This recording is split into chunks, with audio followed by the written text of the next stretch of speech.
Hello दोस्तों, आज मैं सुनाऊंगा एक मूर्ख कंजूस की कहानी। किसी नगर में एक सेठ रहता था। उसके पास बहुत धन था। कंजूस वह इतना था कि हमेशा बिना नमक के सत्तू खाया करता था।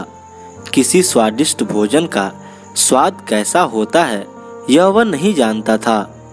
लेकिन एक दिन पता नहीं क्या हुआ, उसने अपनी पत्नी से कहा, आज मेरा मन खीर खाने को कर रहा है। पत्नी को अचरज तो हुआ, लेकिन उसने तुरंत खीर बनाकर तैयार कर दिया। उसका मन भी तो खाने को कर रहा था ना। लेकिन उस मूर्ख कंजूस को इस बात का डर था कि कहीं कोई आ न जाए, इसलिए वह घर के अंदर छिपकर बैठ गया। संयोग से तभी उसका मित्र उससे मिलने के लिए आया। उसकी पत्नी से पूछा, तुम्हारे पति कहाँ हैं? पत्नी ने अंदर जाकर अपने पति से कहा, आपका मित्र आपसे मिलने आया है। वह कंजूस यह सुनकर घबरा गया। उसने अपनी पत्नी से कहा, मैं लेट जाता हूँ, तुम मेरे पांव पकड़कर जोर से रोना शुरू कर दो। तुम्हारे रोने की आवाज़ सुनकर वह अंदर आ जाएगा, फिर तुमसे कुछ पूछेगा। तुम कह देना कि मेरे पति मर गए। यह सुनकर वह चला जाएगा। उसके जाने के बाद हम दोनों मिलकर खीर खाएंगे। पत्नी ने ऐसा ही किया। वह पति के पैर पकड़कर जोर जोर से रोने लगी। मित्र ने अंदर आकर पूछा, क्या बात है, तुम क्यों रो रही हो?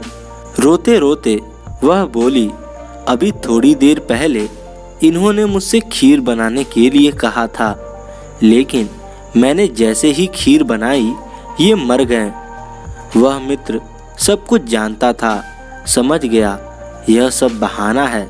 उसे डर था कि मैं खीर न खा जाऊं। यह सोचकर वह मित्र भी हाय मित्र कहकर विलाप करने लगा। उनकी आवाज़ सुनकर पास पड़ोस के और भी लोग वहां आ गए। सेठ जी की मौत का समाचार सुनकर सब उन्हें शमशान ले जाने का इंतजाम करने लगे। उस समय उसकी पत्नी ने रोते रोते उसके कान के पास मुंह ले जाकर कहा, अब तुम उठ जाओ, नहीं तो यह लोग तुम्हें शमशान ले जाएंगे और जला डालेंगे। कंजूस सेठ ने उसी तरह उत्तर दिया, नहीं, जब तक मेरा यह मित्र यहाँ से नहीं चला जाएगा तब तक मैं नहीं उठूँगा। यह मेरी खीर खाना चाहता है, मैं उसे ऐसा नहीं करने दूंगा। वह उसी तरह लेटा रहा।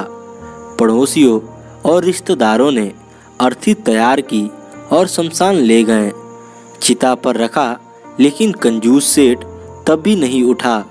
जब आग उसको जला रही थी तब भी उसने मुख से एक शब्द नहीं निकाला।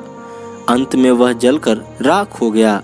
इस प्रकार उस आदर्श कंजूस ने जरा सी खीर के लिए अपने प्राणों का बलिदान कर दिया। इसके मरने के बाद उसके धन को दूसरों ने खूब भोगा।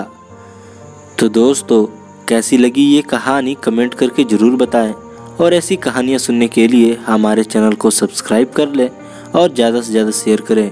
धन्यवाद।